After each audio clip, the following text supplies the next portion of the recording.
Bienvenue dans cette nouvelle édition de l'Africa Tonight. Au sommaire de l'actualité, au Congo, l'opposition politique se dit inquiète pour l'avenir du pays. Elle dénonce une malgouvernance cautionnée par le président de la République qui ralentit le développement du Congo. En République démocratique du Congo, l'épidémie d'Ebola continue de sévir. Le cap des 2000 morts a été franchi ce vendredi 30 août. Et puis la Côte d'Ivoire rend un dernier hommage à son artiste phare Didier Arafat, décédé le 12 août dans un accident de moto. Une veillée musicale afin de lui rendre hommage se tient ce vendredi au stade Houphouët-Boigny d'Abidjan. Au Congo, l'opposition dresse un tableau sombre et inquiétant sur la situation du pays. Par la voix de son chef de file, Pascal Tsati Mabiala, elle a dénoncé le manque d'implication du président de la République dans la lutte contre les antivaleurs. Un pays qui, selon l'opposition, pâtit de la mauvaise gouvernance de ses ressources. Reportage de notre correspondant Deva Panzo.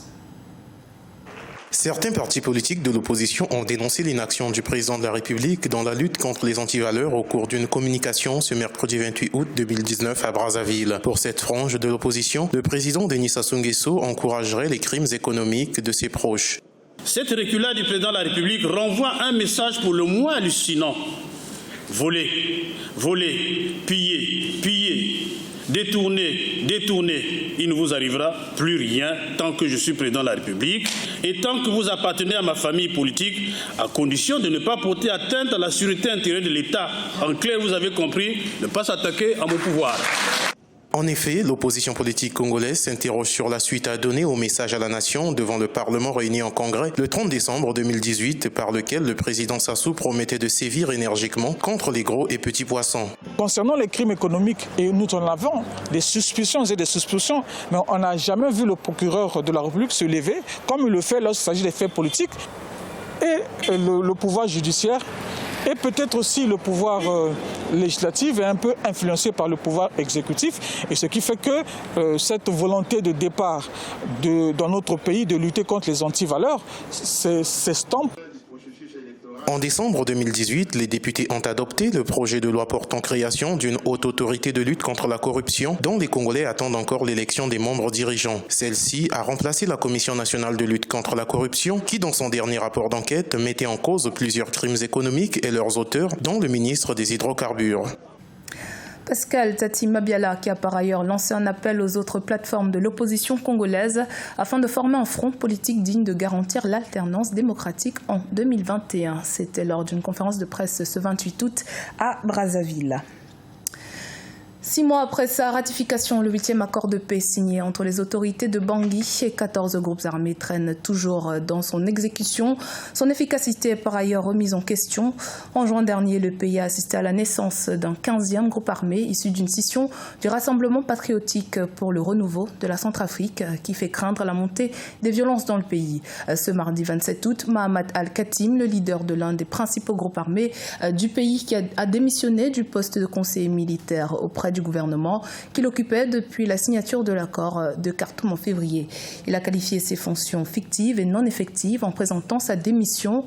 Le gouvernement de Bangui semble être dans l'impasse. Pour en parler, nous recevons aujourd'hui Joachim Kokate, conseiller spécial du président centrafricain. Bonsoir Monsieur Kokate, merci d'avoir accepté notre invitation. Tout d'abord, Monsieur Kokate, quel bilan pouvons-nous faire de la situation sécuritaire de la Centrafrique depuis la signature de l'accord de Khartoum en février dernier ? Madame, je vous remercie. Je peux vous dire que depuis la signature de l'accord de Khartoum, il y a un pas, il y a des avancées que nous avons enregistrées sur le plan sécuritaire. Les 14 groupes armés identifiés continuent de travailler par rapport à leur engagement qu'ils ont pris à Khartoum. Et jusqu'à aujourd'hui, il y a des avancées. Nous avons constaté dans les pays, enfin à l'intérieur du pays, les zones occupées par les groupes armés, il y a des libres circulations des personnes et des biens. Et donc, je peux vous dire, je vous rassure qu'il y a des avancées. Pourtant, certaines ONG disent le contraire. Mais je vous dis... Surtout concernant le DDR, apparemment, certains groupes armés n'ont pas justement déposé les armes. Mais je vous dis que le DDR, c'est un processus qui prendra un peu de temps. Le chef de l'État le président de la République a mis un mécanisme en place qui est le comité consultatif de suivi des DDR, dont les 14 groupes armés identifiés, tous ils sont en train de travailler. Et donc, pour l'instant, je pense que ce que les ONG sont en train de dire, c'est peut-être par le passé. Au jour d'aujourd'hui, les Centrafricains circulent librement dans tout le pays. Alors, avec cette démission-là d'un des leaders de groupe armé qui a signé l'accord, est-ce qu'on ne peut pas s'attendre à un effet domino qui, justement, ferait que d'autres leaders des groupes armés qui ont participé à cet accord de Khartoum, quelque part, se retirent un peu de... Non, pas du tout. C'est quelque chose que vous ne craignez pas? Non, on ne craint absolument rien parce que dans sa lettre de démission, M. Al-Khatim Mahamat a dit il a démissionné de son poste de conseiller militaire auprès du Premier ministre, chef du gouvernement, mais il continue de respecter l'accord de Khartoum et ces hommes, ces délégués sont au gouvernement qui lui-même il a envoyé, ils sont dans le cabinet présidentiel. Et pourquoi est-ce qu'il jugeait ces fonctions fictives et non effectives en fait? Mais je pense que c'est une question de commodité. C'est un dossier qui est mis sur la table auprès du Premier ministre chef du gouvernement qui est en train de parler avec le président de la République. Il y aura une solution qui va être trouvée d'ici rapidement. Alors d'aucuns disent que le gouvernement de Bangui est pris en otage par les rebelles. Qu'en pensez-vous? Le gouvernement de Bangui n'est pas pris en otage par les rebelles. Les 14 groupes armés identifiés sont en train de travailler avec le gouvernement. Ils sont tous représentés dans le gouvernement, dans le cabinet présidentiel et même dans le cabinet de la primature. Donc il y a la concertation qui est en train de se faire tous les jours avec les représentants des 14 groupes armés qui sont au gouvernement et qui sont aussi dans le comité consultatif de suivi DDR. Vous parlez des 14 groupes identifiés et ceux qui ne sont pas identifiés justement. Parce qu'il y a un 15e groupe qui vient de se créer et peut-être qu'il y en a d'autres qu'on ne connaît pas, justement, qui sont non identifiés. Que faire de ceux-là, en fait? De toutes les façons, le président de la République, c'est un homme de dialogue. Il a un Premier ministre, chef du gouvernement, qui est aussi un homme de dialogue. Nous avons des techniciens qui sont là pour travailler dans le cadre de la concertation et de la réconciliation nationale. Ceux qui ont décidé de prendre les armes, nous les appelons et nous les demandons de revenir sur la table des négociations et pour que nous puissions avancer une fois pour toutes. Le peuple centrafricain en a marre. Le peuple centrafricain ne veut plus de la guerre. Le peuple centrafricain ne veut plus encore d'attendre parler d'un 24 mars 2013 bis. Vous savez, les Centrafricains n'ont pas encore fini de faire le deuil de leurs parents disparus le 24 mars 2013. Donc, pour l'instant, les Centrafricains ne veulent plus entendre parler des groupes armés, des mouvements armés, des gens qui cherchent à s'accaparer du pouvoir par la force. Les Centrafricains ne veulent plus. Merci, M. Kokate, d'avoir répondu à nos questions. Je vous remercie. Le virus Ebola ravage l'est de la République démocratique du Congo. Le cap des 2000 morts a été franchi et 3000 cas ont été recensés depuis août 2018 selon les autorités sanitaires congolaises. Un 4e mort a été enregistré en Ouganda ce vendredi, faisant craindre un risque de propagation accrue dans les pays voisins. Solène Duplessis. Le virus Ebola continue de faire des ravages en République démocratique du Congo.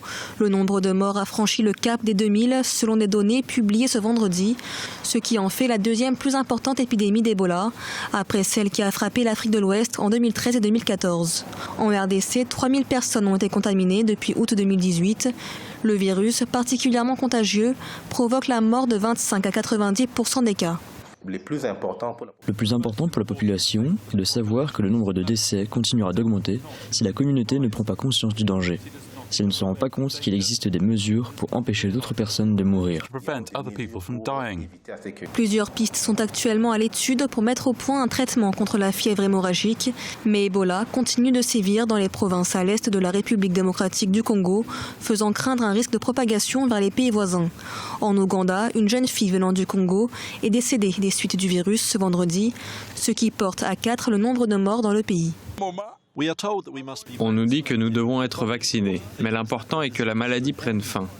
Il est plus important de prendre soin des gens et d'éradiquer Ebola. Ce n'est qu'une maladie et quand les personnes seront guéries, elle disparaîtra. Décrétée urgence sanitaire mondiale le 17 juillet dernier, cette nouvelle épidémie d'Ebola est la 10e en République démocratique du Congo depuis 1976. L'OMS a appelé à renforcer la lutte contre le virus par le biais du développement des systèmes des soins de santé dans le pays. Des dizaines de milliers de personnes ont investi à Abidjan pour prendre part à la veillée musicale organisée ce vendredi en hommage à la star du coupé décalé Didier Arafat, décédé le 12 août dans un accident de moto. Ces funérailles vont durer 2 jours. Nombreux sont les stars de la musique africaine, mais aussi les personnalités politiques et sportives qui ont fait le déplacement en Côte d'Ivoire pour lui dire un dernier au revoir. Reportage de notre correspondant Olivier Connor.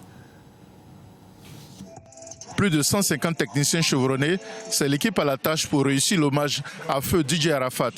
Tous les moyens ont été déployés pour une veillée musicale à la hauteur de sa réputation. En commençant par le son qui va être pas moins de 200 000 watts, qui va arroser tout le stade et en dehors du stade. En écran, on a mis au moins 4 écrans de 24 mètres carrés et des totems de 18 mètres carrés en écran LED P8. En lumière, on n'a pas moins de 120 robots sur la scène. Les forces de l'ordre ont pris les dispositions pour que tout se déroule sans incident aux alentours et à l'intérieur du stade Félix Houphouët-Boigny. Les secours médicaux ont également été mobilisés pour l'événement. Nous avons des secours qui sont postés partout sur les sites avec le matériel secours qui peuvent conditionner le blessé, qui peuvent relever le blessé et transporter à un poste de secours avancé.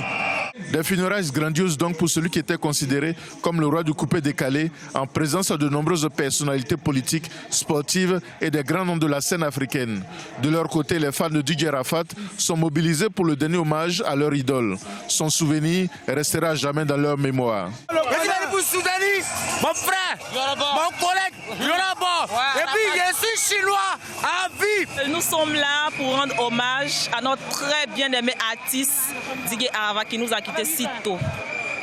Le Daesh, il compte comme toujours. Champion. Voilà, on est venu pour son concert géant. Qu'un mec n'est pas mort même dans sa grille. Donc imagine le stade où maintenant on dit on doit faire un dernier hommage. Un putain. Ça va arafatiser. Le vieux, c'est mon idole. Chinois, chinois, chinois, chinois, chinois, chinois, chinois. Didier Arafat est décédé le 12 août dans un accident de moto à 33 ans. Il comptait une dizaine d'albums et était devenu le porte-étendard du coupé décalé, une musique urbaine très appréciée des jeunes. Il sera inhumé ce samedi 31 août au cimetière de Williamsville. C'était le journal de la rédaction. Merci de votre fidélité. Dans un instant, une nouvelle édition de l'actualité sur Africa 24.